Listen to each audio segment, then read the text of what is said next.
Halo sahabat Kingdom Generation, selamat datang di ibadah online Kingdom Generation. Teman-teman sudah tahu kan, ibadah online Kingdom Generation ini diperuntukkan bukan hanya untuk adik-adik sekolah minggu, tapi juga teman-teman yang mulai beranjak remaja untuk belajar tentang firman Tuhan dan mengenal Tuhan lebih dalam. Di masa COVID-19 ini, yuk kita tetap beraktivitas dengan protokol yang ketat dan berhati-hati melindungi diri kita dan orang lain dengan mendapatkan vaksin dan jangan lupa maskernya ya. Gak tunggu lama lagi deh. Yuk, siapkan diri kita dan beri waktu yang terbaik untuk mendengarkan firman Tuhan. Selamat beribadah. Halo adik-adik, kita ketemu lagi minggu ini. Saya Karido, di sebelah Kak Karido ada Kakak Vena. Kalian udah siap dong untuk memuji Tuhan dan menyembah bersama-sama? Ayo kita mulai lagunya. Ayo Kandi.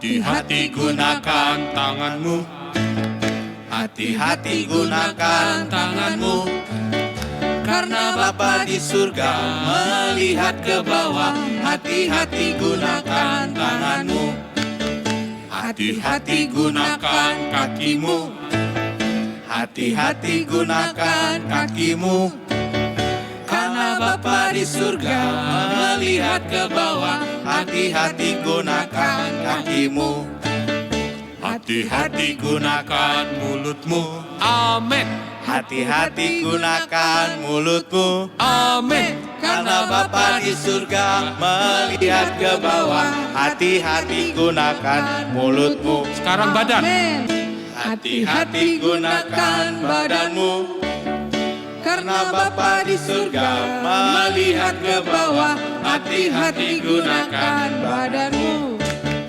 ku menang, Ku menang bersama Yesus Tuhan. Ku menang di dalam peperangan. Ku menang atas segala setan. Haleluya, haleluya, ku menang. Haleluya, dia bangkit. Haleluya, dia hidup. Haleluya, dia naik. Roh Kudus turun. ku menang, Ku menang bersama Yesus Tuhan. Ku menang di dalam peperangan. Ku menang atas segala setan. Haleluya, haleluya, ku menang. Haleluya, dia bangkit. Haleluya, dia hidup. Haleluya, dia naik. Roh Kudus turun. Roh Kudus, Roh Kudus turun. Roh Kudus turun.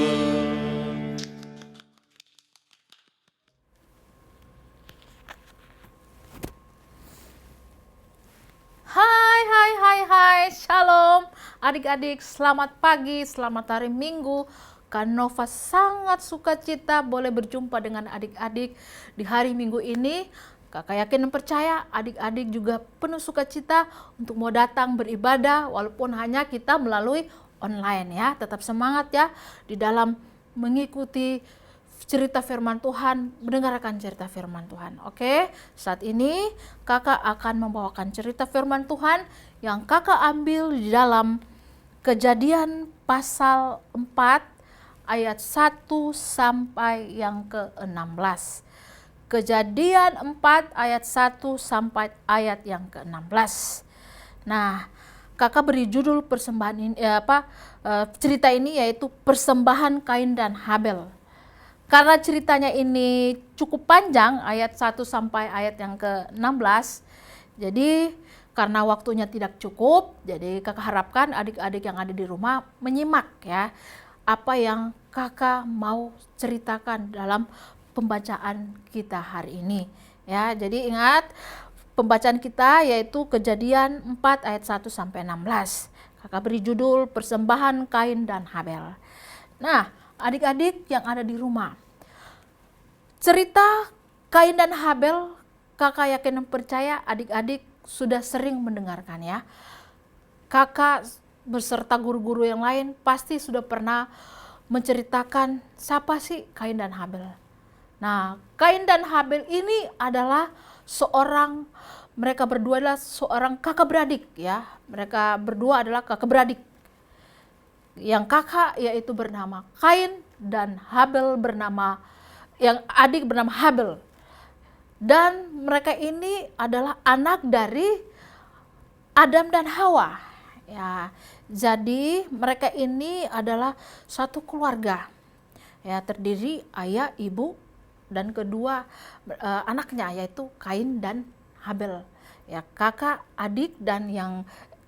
Kain dan yang adik yaitu Habel. Nah, adik-adik yang ada di rumah, kalau kita melihat di dalam pembacaan ini ya, kalau kakak baca, di sini Kain dan Habel mereka memiliki pekerjaan atau profesi yang berbeda-beda. Kenapa kakak bilang begitu? Karena kalau adik dibaca di dalam ayat ini ya, di situ dikatakan bahwa Kain memiliki pekerjaan sebagai seorang petani.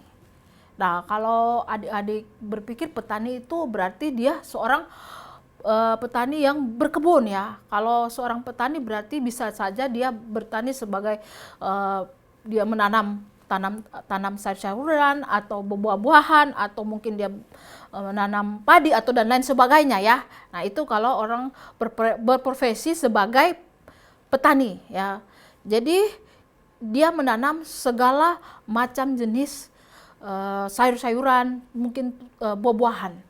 Dan adiknya berprofesi atau bekerja sebagai pengembala kambing domba.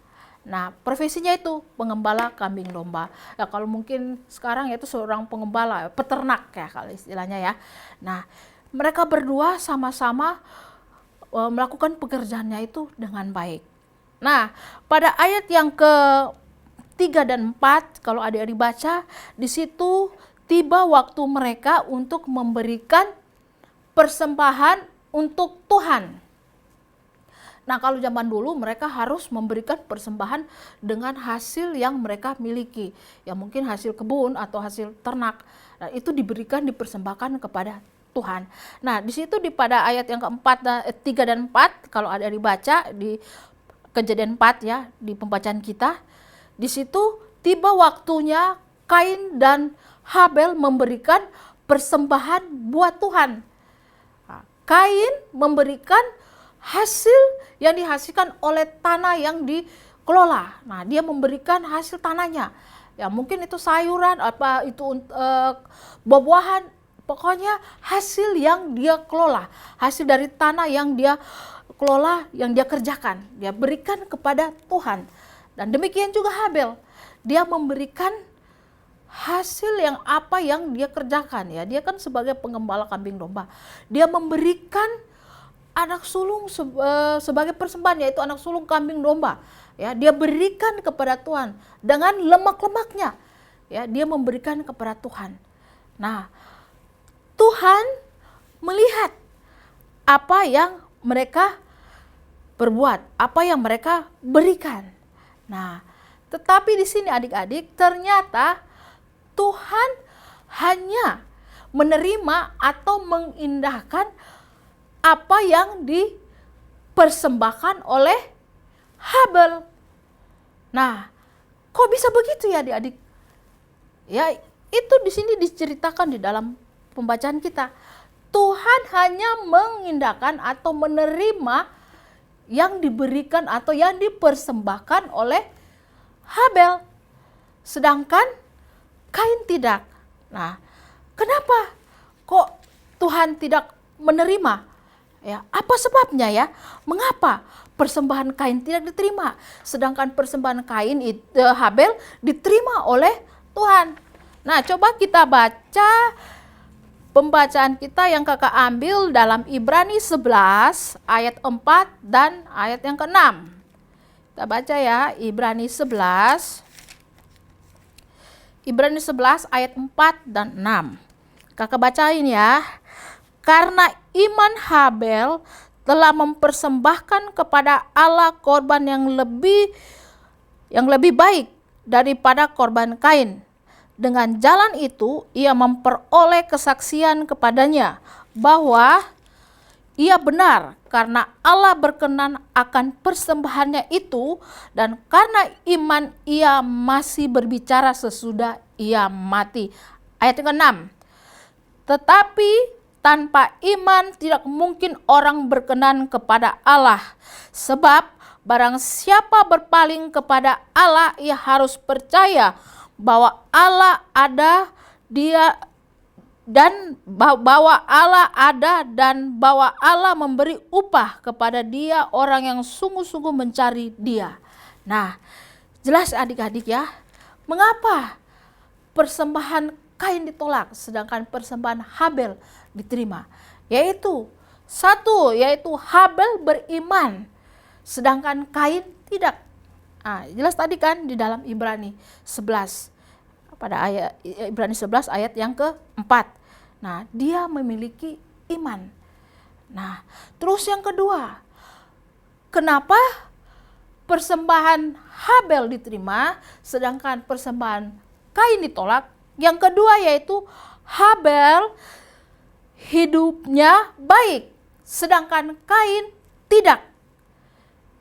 Adik-adik bisa baca di 1 Yohanes 3 ayat 12. Kita baca ya, 1 Yohanes 3 ayat 12. 1 Yohanes 3 ayat 12. Bukan seperti Kain yang berasal dari si jahat dan yang membunuh adiknya. Dan apakah sebabnya ia membunuh? Sebab segala perbuatan jahat dan perbuatan adiknya itu benar. Nah, jelasin ya adik-adik ya firman Tuhan. Pada firman Tuhan yaitu di dalam 1 Yohanes 3 ayat 12. Nah, di sini dikatakan berarti Habel memiliki sikap dan pribadi yang baik. Sedangkan Kain, kakaknya itu memiliki sifat dan pribadi yang jahat. Nah, mungkin disinilah Tuhan melihat persembahan, mungkin waktu dia memberikan persembahan, Tuhan melihat perbuatan sikap dari Habel. Orangnya diterima, persembahannya diterima. Kain, orangnya tidak diterima, persembahannya tidak diterima Tuhan. Karena kenapa tadi? Karena orangnya jahat, mungkin memiliki sifat yang pribadi yang tidak baik. Nah, itu maka sebabnya persembahannya tidak diterima. Yang ketiga, mengapa persembahan Kain ditolak dan persembahan Habel diterima? Yaitu yang ketiga, Habel memberikan yang terbaik, sedangkan Kain asal memberi. Nah, adik-adik, tadi kan sebab kenapa Habel persembahannya diterima, dan dia memiliki iman. Ya, dia memiliki iman. Di situ tadi dalam Ibrani dikatakan orang benar. Ya, kalau orang yang benar dalam kehidupannya dia beriman, berarti kehidupannya itu benar. Ya, jadi otomatis kalau kita beriman sungguh-sungguh dan memiliki pribadi yang baik, otomatis Tuhan berkenan, Tuhan mengindahkan. Nah, itulah sebabnya kenapa persembahan Habel diterima oleh Tuhan, karena dia beriman dengan sungguh-sungguh kepada Tuhan. Ya, kalau orang yang tidak berkenan di hadapan Tuhan, tidak beriman, pasti tidak berkenan di hadapan Tuhan. Makanya si Kain tidak diterima, tidak beriman dan terus memiliki sifat atau sikap yang tidak baik. Dia memiliki sifat yang jahat. Ya, jadi itu yang jadi masalahnya. Jadi dia tidak diterima. Dan yang ketiga, Habel memberikan yang terbaik.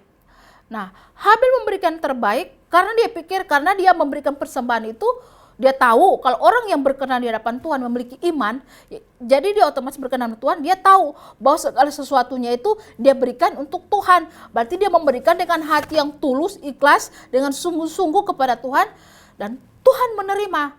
Nah, sedangkan Kain mungkin dalam pikirannya, ntar aja dah, biarin aja. Dia memberikan dengan tidak terbaik. Mungkin dia memberikan itu setengah-setengah, tidak dengan hati, atau memberikan ntar aja lah, besok-besok kan masih bisa. Mungkin ya begitu ya. Itu mungkin ini kakak cuma bisa menjelaskan mungkin seperti itu, demikian ceritanya ya.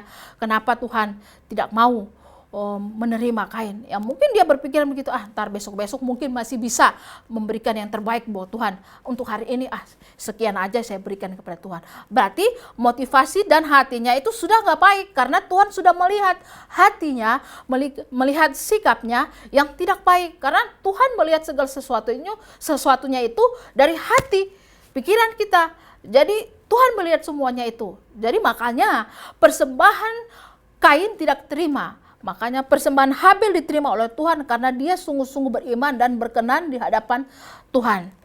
Nah, di sini juga adik-adik ya, kakak beri contoh ketika kita memberikan persembahan.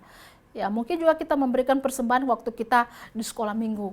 Ya, mungkin waktu mama atau papa memberikan uang persembahan. Nah, ini sebagai contoh. Mama dengan papa, Nina, uang persembahan nanti pas persembahan di sekolah minggu atau di gereja, kamu berikan sekian. Mungkin mama berikan sebagai contoh 10.000. Nah, karena adik-adik pengen sesuatu atau ingin beli permen misalnya, atau pengen beli jajan coklat atau apalah itu namanya, mungkin jadi adik-adik korupsi. Adik-adik jadinya persembahan buat Tuhan 10.000,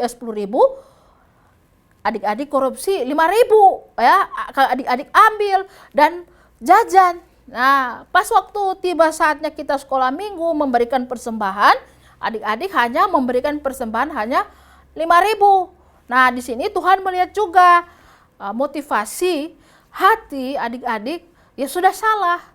Yang tadinya orang tua memberikan umpamanya 10.000, adik-adik memberikan Tuhan 5.000.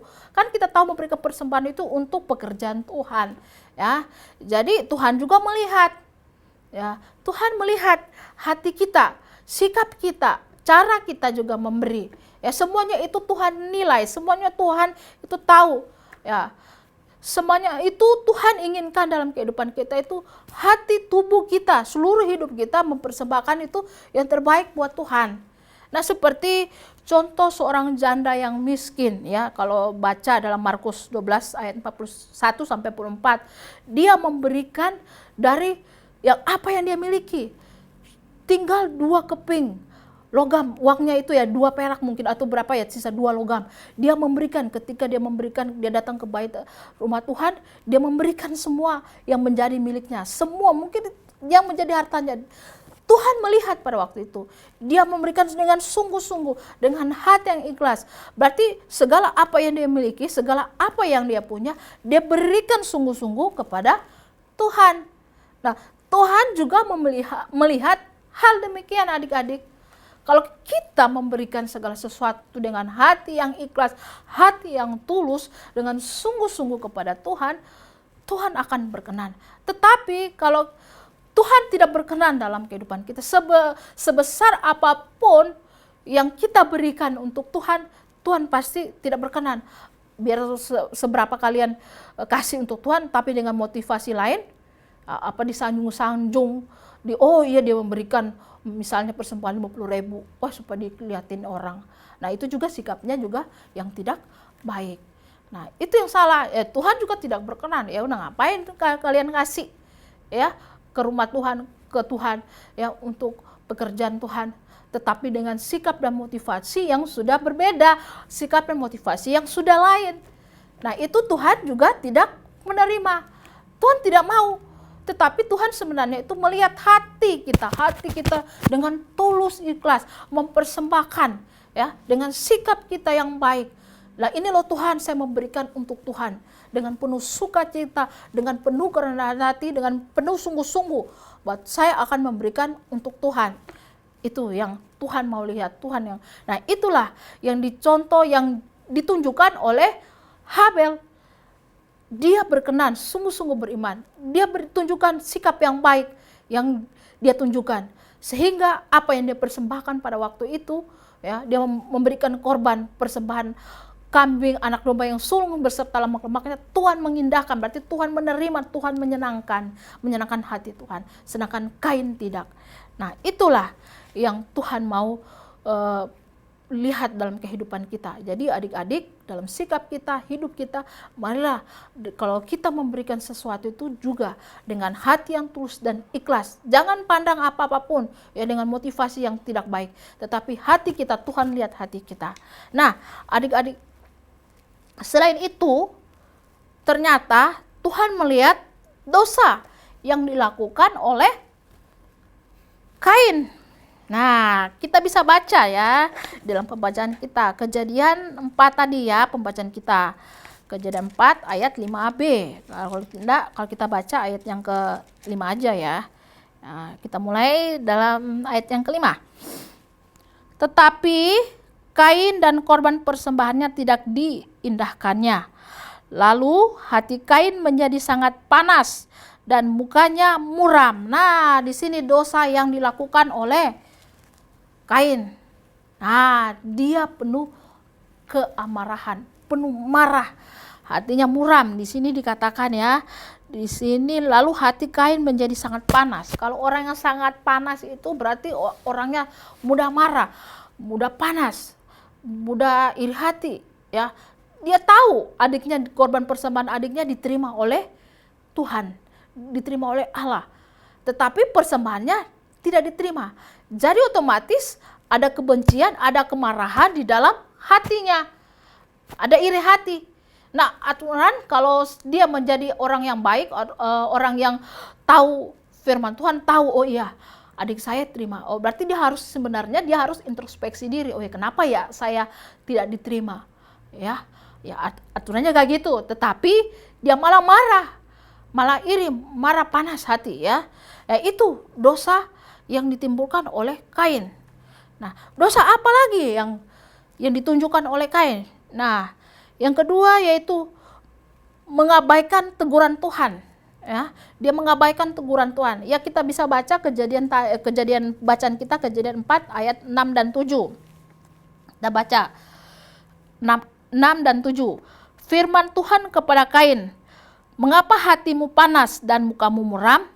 Apakah mukamu tidak ada berseri jika engkau berbuat baik? Tetapi jika engkau tidak berbuat baik, dosa sudah mengintip di depan pintu.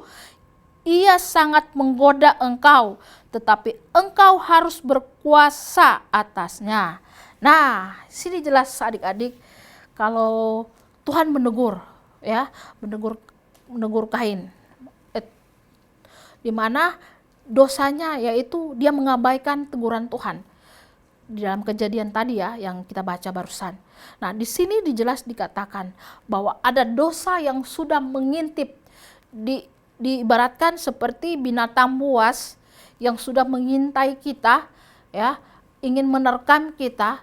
Nah, kalau bagaimana sih kalau binatang buas ya seperti harimau memangsa mukanya kelinci misalnya di depan. Nah, dia pasti akan memangsa, ada mangsa yang enak dimakan akan diterkam. Nah, begitupun dosa sudah mengintip, dosa itu sudah mengintip. Nah, jikalau kita supaya tidak jatuh di dalam dosa, bagaimana caranya? Nah, kita melakukan hal yang baik ya. Nah, seperti tadi di firman Tuhan di sini dikatakan, kenapa mukamu muram dan kenapa kamu tidak melakukan hal yang baik ya. Nah, di situ. Jadi Tuhan menginginkan kita itu melakukan hal yang baik. Kalau kita melakukan hal yang baik, Tuhan senang. Berarti dosa yang apa itu tidak akan terhalau. Jadi makanya kita dalam kehidupan kita ini ya, kita harus memberi contoh yang lebih baik. Nah, di sini yang dilakukan oleh Kain malah dia marah, malah dia melakukan hal yang tidak baik, melakukan hal yang jahat. Yang lebih fatal lagi, dosa yang lebih fatal fatal yaitu dia membunuh adiknya ya, pada ayat yang Kejadian 4 ayat yang ke-8. Nah, di situ ya, mari kita baca pada ayat yang ke-8. Kata Kain kepada Habel, adiknya, "Marilah kita pergi ke padang." Ketika mereka berada di padang, tiba-tiba Kain memukul Habel adiknya. Itu lalu membunuh dia. Nah, adik-adik, Kain mengajak adiknya Habel ke padang gurun, ya mungkin ke padang ya, perang berantara, ya mungkin dia mengajak supaya adiknya itu dia sudah berpikir dosa dalam pikirannya. Ya, tadi kan seperti dosa sudah mengintip dia, ya berarti dia sudah marah, ada amarah, ada kebencian, ada iri hati. Jadi udah tertanam di dalam hatinya. Nah, dia berarti sudah ingin merancangkan segala sesuatu yang jahat.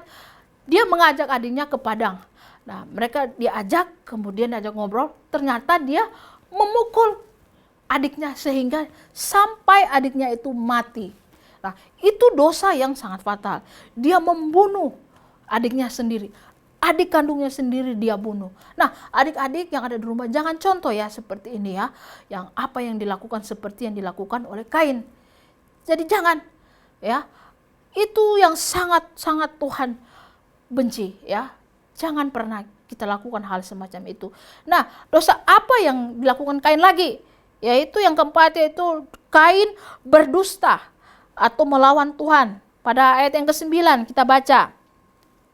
Ya, pada ayat yang ke-9 kita baca firman Tuhan kepada Kain, "Di manakah Habel adikmu?"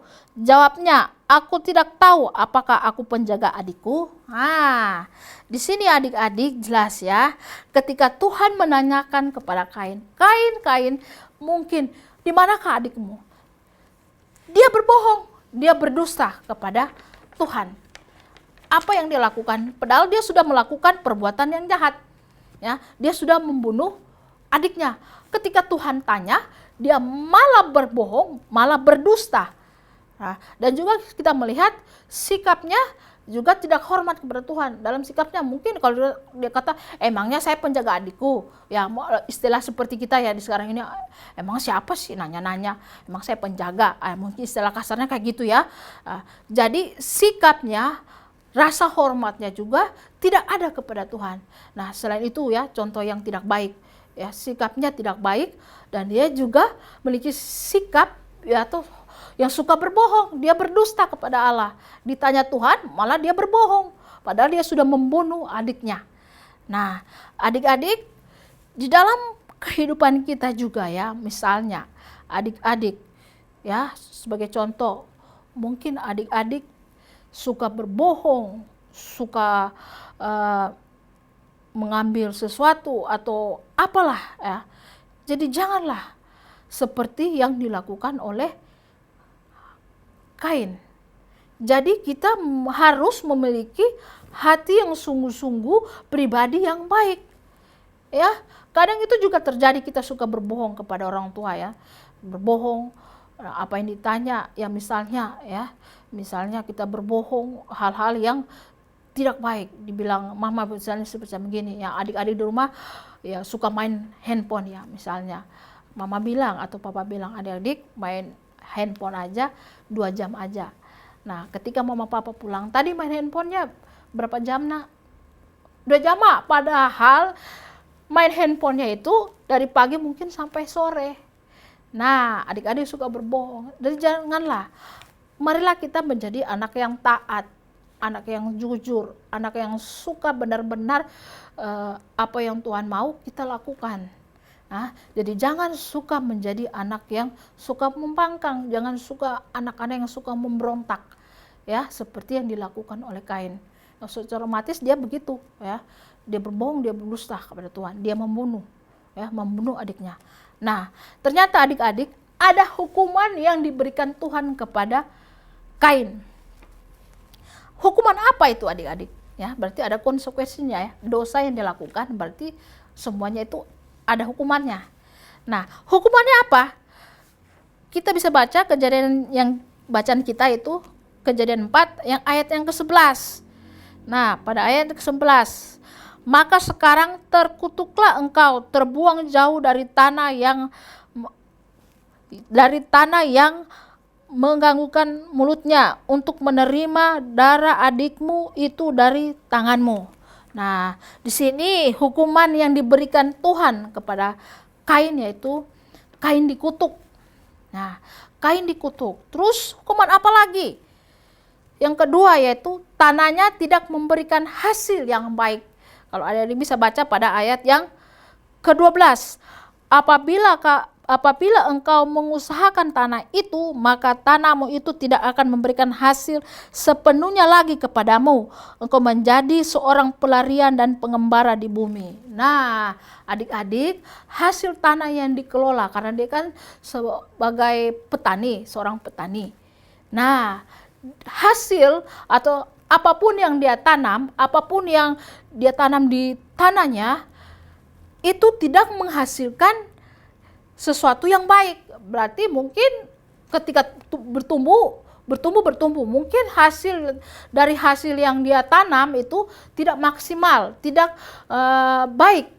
Jadi di situ Tuhan memberikan hukuman kepada dia. Tanahnya tidak memberikan hasil yang baik. Berarti tanah yang dihasilkan itu hasilnya itu cuma biasa-biasa saja. Jadi mungkin sebelum dia melakukan dosa, sebelum dia melakukan kejahatan, sebelumnya itu tanah apa yang dihasilkan itu mungkin sangat lebat. Mungkin dia dulunya dia tanam buah, hasilnya itu banyak.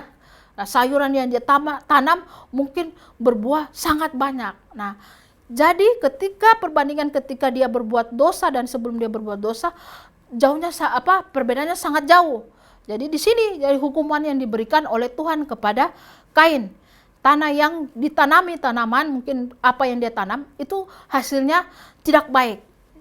Jadi itu yang menjadi hukuman yang diberikan Tuhan kepada Kain. Yang ketiga yaitu hukuman yang diberikan Tuhan kepada Kain, yaitu dia sebagai seorang pelarian dan pengembara. Ya, ini tadi pada ayat ke-12 bagian B. Nah, dia sebagai seorang pelarian dan pengembara. Nah, misalnya begini, kalau orang yang melakukan kejahatan, pasti dalam dirinya itu pasti merasa bersalah. Contohnya juga ya, dalam kehidupan adik-adik. Ya, seperti ini.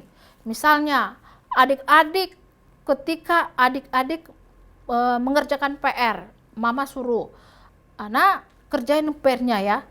Nah, PR-nya ini, oh ya ma, ternyata kalian tidak mengerjakan. Nah, pasti orang tua kita itu pasti akan memberikan hukuman. Ya misalnya, karena kita tidak mengerjakan PR, jadi mama atau papa mengurangi jatah, hukumannya itu mengurangi jatah jajan kita, misalnya seperti itu contohnya. Jadi ada konsekuensinya, ada hukuman yang diberikan. Seperti contohnya ketika adik-adik di sekolah tidak mengerjakan PR, misalnya adik-adik tidak mengerjakan PR. Nah, hukuman yang diberikan oleh bapak dan ibu guru kita, misalnya adik-adik disuruh berdiri di depan kelas dengan memegang kuping dan kaki diangkat satu. Misalnya seperti itu. Kalau kakak dulu zaman begitu, dulu sekolah kayak gitu. Kalau orang nggak kerjain PR, disuruh berdiri atau jewer kupingnya, rambutnya nih yang paling kecil itu ditarik. Nah, jadi itu hukuman. Nah, itulah hukuman yang sebagai contoh dalam kehidupan kita. Nah, itu pun juga yang diberikan oleh Tuhan kepada Kain. Nah, apa yang dia lakukan tidak baik, Tuhan memberikan hukuman. Nah, Tuhan memberikan hukuman kepada dia agar dia, nah kenapa harus diberi hukuman? Agar dia itu harus menjadi lebih baik. Nah, demikian juga kita. Ada sesuatu yang kita tidak baik, orang tua menegur kita, memberikan konsekuensi atau hukuman ya supaya kita itu juga lebih baik. Yang tadinya tidak mengerjakan PR karena ada hukuman, dikurangi jajannya. Nah, besok saya mau jajan ini, uang jajan saya menjadi berkurang dong. Akhirnya adik-adik termotivasi, oh iya tidak berbuat lagi hal yang demikian. Jadi adik-adik melakukan hal yang baik lagi, ya mengerjakan PR dengan sungguh-sungguh, melakukan hal yang baik. Nah, supaya kita tidak dihukum. Nah, demikian juga kita sebagai anak-anak Tuhan, kita sebagai anak-anak kerajaan Allah, jadilah sepatutnya kita menjadi contoh, melakukan hal yang baik. Ya, kita memberikan persembahan, memberikan hidup kita yang tulus ikhlas kepada Tuhan dengan sungguh-sungguh, ya. Jadi kita harus beriman sungguh-sungguh kepada Tuhan, ya. Bukan seperti Kain tadi, ya. Nah, persembahan yang nggak diterima karena tidak memiliki iman, sikap dan perbuatannya tidak baik, dia jahat. Nah, sehingga Tuhan tidak menerima apa yang dia berikan kepada Tuhan. Nah, karena Tuhan melihat tidak baik dalam diri Kain. Nah, untuk itu, supaya kita berkenan di hadapan Tuhan, supaya kita menjadi anak-anak kerajaan Allah yang sungguh-sungguh berkenan di hadapan Tuhan, apa yang harus kita lakukan? Ya, kita menjadi anak yang baik, anak yang rajin berdoa, baca firman, harus dekat dengan Tuhan. Ya, kita harus bertobat sungguh-sungguh, ya, biar kita menjadi anak-anak yang sungguh-sungguh berkenan. Ketika juga, karena kita memberikan persembahan itu bukan hanya melalui materi, ya, kita itu mempersembahkan hidup kita. Itu yang utama, itu yang penting. Persembahan hidup kita ini, hidup kita untuk Tuhan. Apa yang Tuhan mau kita lakukan, bukan apa yang kita mau kita lakukan, tetapi maunya Tuhan yang kita lakukan dalam kehidupan kita. Nah, itu yang Tuhan mau dalam kehidupan adik-adik yang di rumah, ya, menjadi anak yang baik, anak yang dengar-dengaran, ya, anak-anak yang suka menolong, yang suka berdoa, baca firman Tuhan dan segala macam. Nah, itu yang Tuhan senang. Nah, di hari-hari ini adik-adik, kita patut hidup kita mempersembahkan hidup kita untuk Tuhan, ya, bukan untuk manusia, tetapi kita untuk Tuhan. Biar ketika kita mempersembahkan hidup kita berkenan hadapan Tuhan, otomatis hidup kita ini menyenangkan hati orang lain, Tuhan lebih dipermuliakan, ya. Jadi hidup kita, marilah adik-adik yang ada di rumah, kakak harapkan biar memberikan hidup kita biar berkenan di hadapan Tuhan, menjadi anak yang baik, anak yang dengar-dengar, yang takut akan Tuhan. Terpujilah nama Tuhan. Kita berdoa. Bapa di sorga, Bapa yang baik, terima kasih Tuhan untuk firman-Mu yang hamba-Mu boleh sampaikan pada hari ini, di mana hidup kami, biarlah kami selalu mempersembahkan hidup kami sungguh-sungguh, biar kami berkenan di hadapan-Mu Tuhan, biar kami boleh menyenangkan hati-Mu setiap hari, dan biarlah Tuhan kami boleh menjadi berkat bagi orang-orang di luar sana. Perbarui hidup kami Tuhan, Roh Kudus yang memampukan kami, memampukan anak-anak kami. Biarlah kasih setia-Mu Tuhan yang terus nyata atas seluruh keberadaan kehidupan anak-anak-Mu.